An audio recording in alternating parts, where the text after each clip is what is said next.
Okay, I'm watching that little thingy go around and it is stopped. I guess that means we're on, right?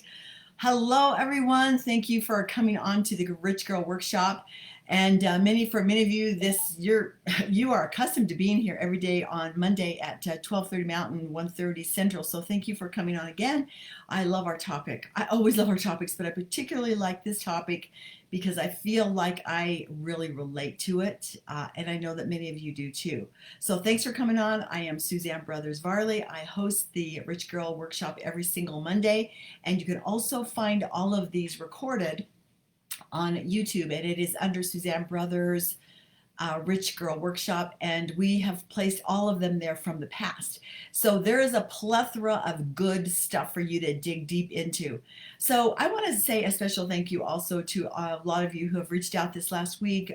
We lost a family friend, and it was a hard loss. As actually my son, who passed away in 2012, his best friend since grade school. And they were very, very close in life, and now they're together in death. And it's been a hard loss in lots and lots of ways for a lot of people. So thanks for those of you who've reached out to me. But let's get on with the topic today, because during these precious 15 minutes that we have, we want to definitely talk to each other. And the comments today that I would like to hear from you are, is it ever good to be a people pleaser? Is when is it good and when is it not so good? Well, we're going to talk about that because there's a lot of times when absolutely it's a very positive thing to be a people pleaser. And then, yeah, then there's the not so much kind of things. But let's just kind of recap just a little bit of a statement that I made last week while you're commenting. Hi, Barbara, in the comment box and saying hello to me today. Thank you very much for doing that.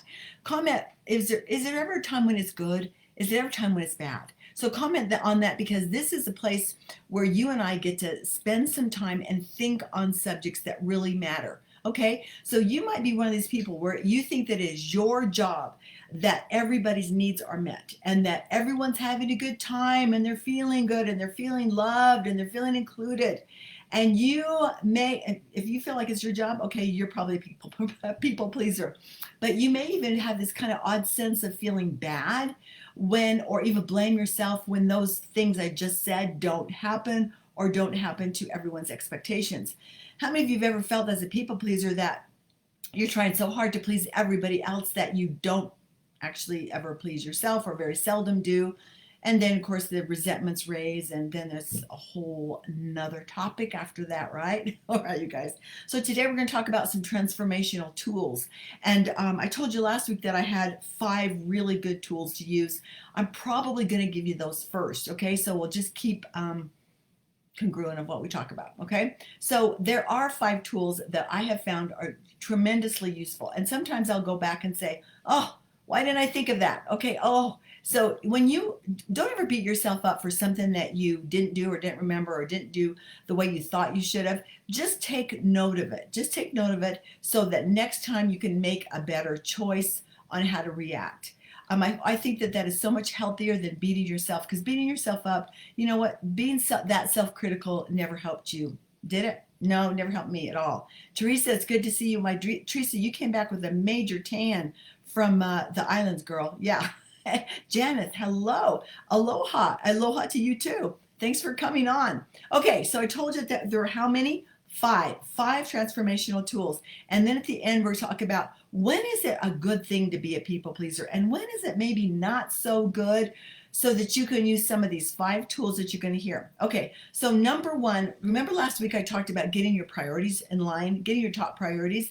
Well, so you got to figure out what's important to you. Because when you decide what's important to you, then it's easier to make a decision of a yes or a no, or go along or not go along. And you know, if you have a hard time remembering your priorities, I suggest you put them up on sticky notes, and don't make 1,000 of them. You know, maybe make 2 or 3 or 4 top priorities. If I say yes to this, then I'm going to have to say no to, because whenever you take it and put your time and energy into something, time and energy is going to be taken away from something else. So your priorities really, I'm going to suggest, must be written, and they often can change. So one month you may have some priorities and next you have a different. So you can ask yourself too, if I make this commitment to this person, then am I breaking some kind of commitment to myself? That is never healthy, to break a commitment to anyone else, of course, but it's even more unhealthy to break commitments to yourself, because when you make commitments and you keep them, your self-esteem rises, and the opposite is also true. Okay, so you got the first one. Okay, second one.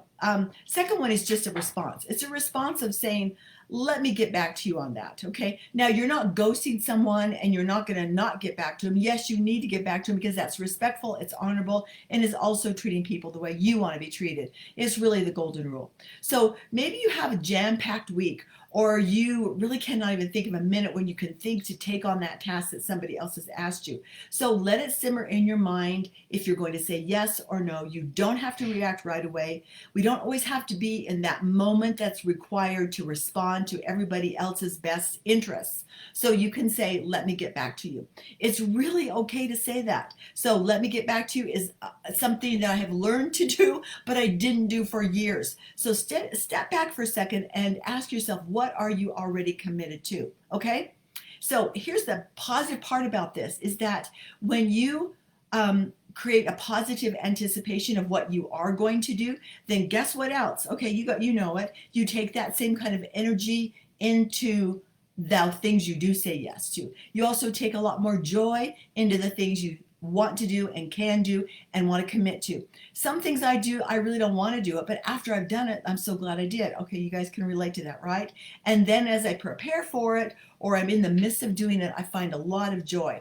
Okay, so number 3, when you are starting this process of becoming a reformed people pleaser, start with safe people. Okay, many of you are setting boundaries, which is, I think, is a really good thing, is what you will do, what you won't do. You're making kind of your own self rules. Good for you. But you also need to ask yourself, who am I going to start with this with? Because it's going to be almost, I think, crazy thing to do this with every single person. So start with the safe people in your life.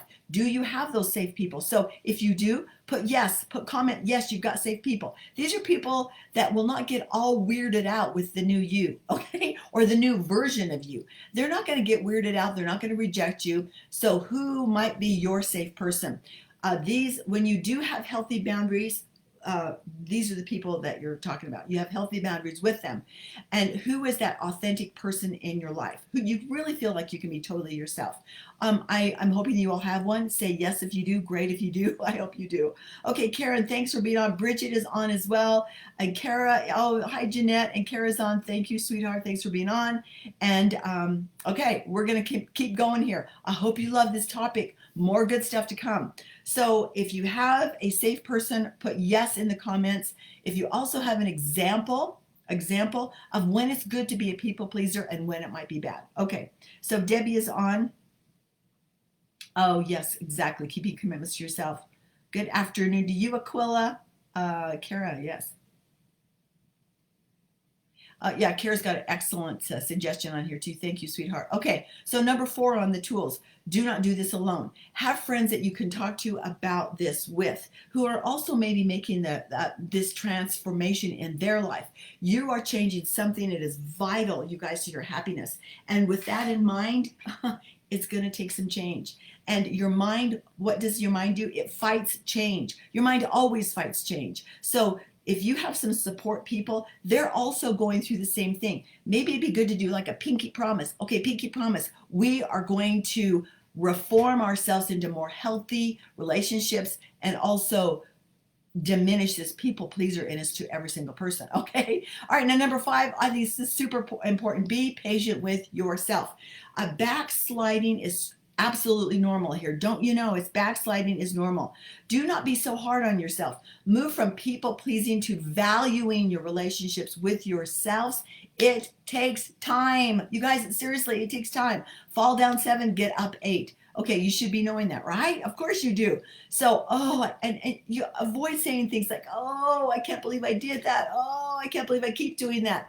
Okay, remember what I just said? Note it and then go on. No need to beat yourself. Commitment is being kind to yourself. It's being patient with yourself. It's no small order, you guys. So making this commitment to yourself. So I congratulate you on being a reformed people pleaser. And the next comments, okay, hang on, because this to me was a real eye opener. And much of the information I'm going to take is from the book called "Will Pleasing You Kill Me?" or "Will Pleasing You is Pleasing You is Killing Me." Okay, that's what it is. And it's by Dr. Les Carter. So if you go too far down the spectrum of being a people pleaser, there are many levels of in between. Trying to cater to someone else's needs, wants, and desires. The other end of the spectrum, okay, from people pleaser, but the other end of the spectrum is narcissism. So this is a person who is so obsessed with their self that and that another person, they don't really think about them or anyone else for that matter. So people pleasing is definitely a risk factor in being targeted by a narcissist. Okay, I'm going to pause right there. Sometimes you got to digest that one. Whew.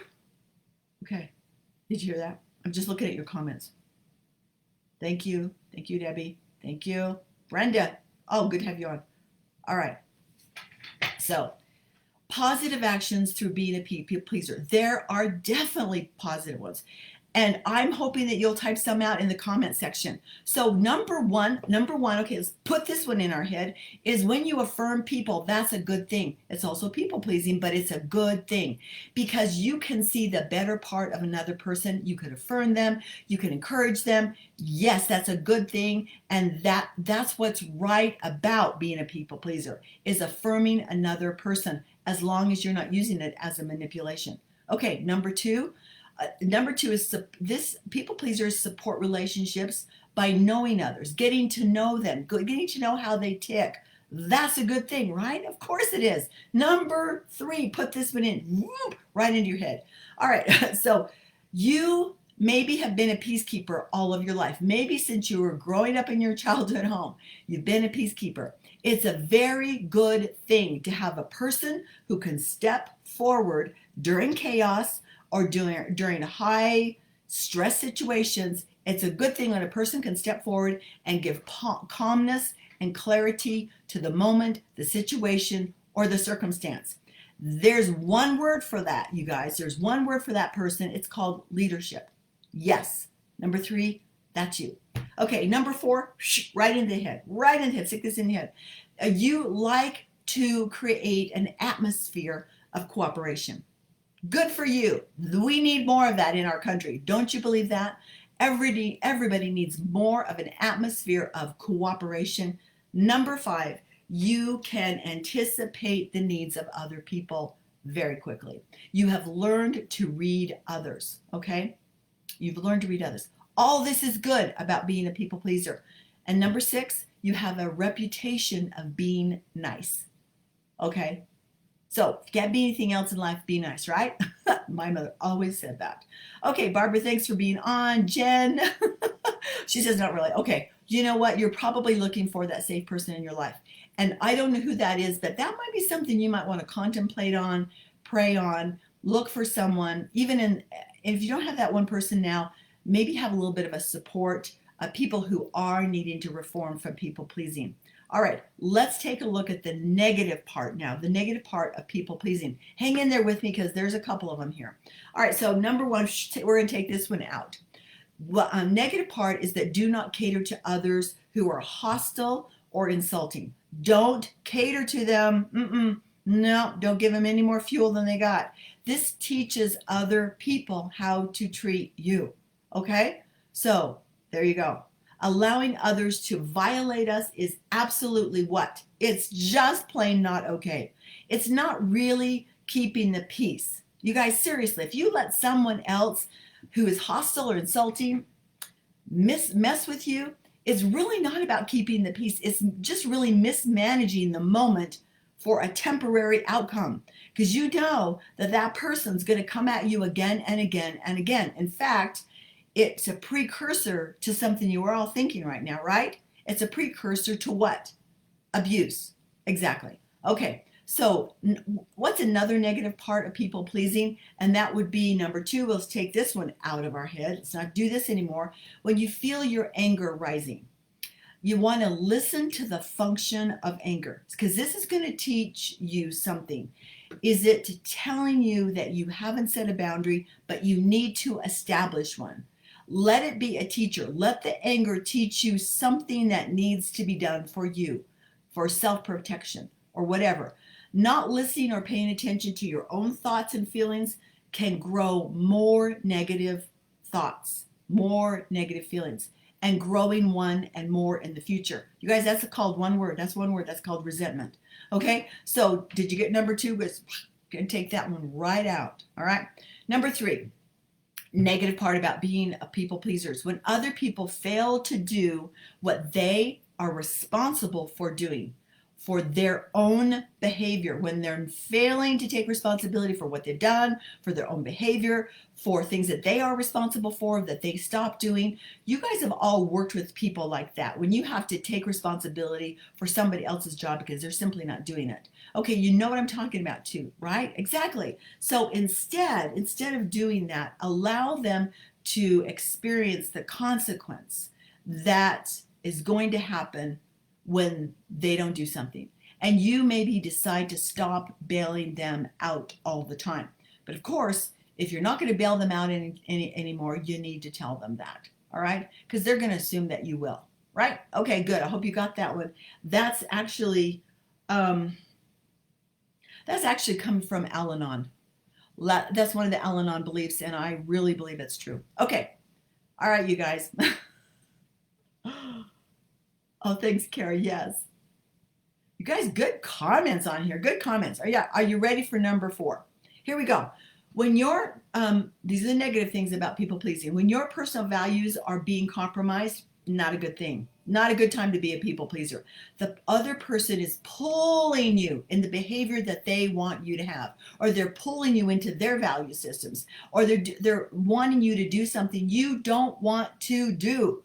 That is not okay. So are you working for someone else's hard musts for you? If you are, that is not a good situation for you, you guys. Seriously, it's not. So when you hear someone say, you must do this, you've got to do something, just let your antenna be up about that. You may not take action on it right away, but be aware that you can be manipulated at that point. Another one is if you are, and I'll keep it on number 4 too, is that if you are receiving harsh criticism or lots of it, okay? That's when sometimes you try to go into people-pleasing mode. Number 5 is this, and it's kind of related to the last two. The other person makes you responsible for their actions. They say things like, you made me mad. You made me late. You made me da-da-da-da-da. Or I would have if you wouldn't have done that. I would have done this if you would have done that. You would have seen me a better person if only you hadn't done something, right? Okay, so they're making you responsible for their actions. This is manipulation at its best, and it can definitely move into abuse as well. You do not have to take responsibility for other people's lifestyle management or even mannerisms, okay? The key to all of this, let's look at your replies. Thanks to Bridget. Amen to everything, right? Okay. So let's talk about what is key here. What is absolutely key as we wrap up today's Rich Girl series. And you know what else I'd like to do is I'd like for you to comment, personally message me on some things you would like me to do, some real topics you'd like me to get into. My daughter Kara asked me or told me today she'd really like a little bit more on management, time management, even money management. I love that topic, but I'd like to hear from you as well. Now, next week, I also will dive into the most common thing that people are asking me, kind of like really interesting things people ask me. So I thought I would address maybe that as well. It may take the whole 15 minutes. I don't know. Okay. So the key to all of this is balance. Your kindness, your goodness, your self-care. There are times when the most kind thing that you can do is let the other person know that you are a person too. You want to be taken seriously. You do not want to ever be marginalized, right? So you are requiring and asking for more equal footing for the relationship to be healthy. And many times you have to ask for that and you must say, this is the way it's got to be, okay? For you, okay? Not for them, for you. You have the spirit of helpfulness and assertiveness, okay? So on one hand, helpfulness, kindness, absolutely. On the other hand, same thing, very positive, but also assertive. This doesn't mean that you're ugly assertive. No, it just means you got to hold your ground, my friends. You like being helpful. You like being kind, and you will continue to be that person. That person's not going to go away, but with the understanding that you are also asking the other person to do one important thing. Okay, you ready for it? The one important thing, you're asking them to reciprocate. Reciprocate. Okay, you guys, this ends up today. Sherry, hi. Thank you for commenting. I think you guys can see all these comments, right? And Karen, thank you also as well. Guys, I love doing this Rich Girl series with you, and I love the comments you make. And then I take a little time afterwards and just reply to every single one of them. So today we have talked about people pleasing number 2. And if you would like to put your friends on this is on Facebook, Rich Girl. And if you would like to have those friends or your organizational members, if you're ready to business, whatever, you'd like to be a part of that, please have them asked to be admitted into this private group, and we will admit them in, of course. We have a little over 700 people now, and our goal is to get to 1,000. And it warms my heart to think that you have enjoyed and really gotten a lot out of these topics. I know I have. The teacher always learns so much more than the student, right? So thank you again. God bless you in your week, and we will see you next Monday. Bye for now.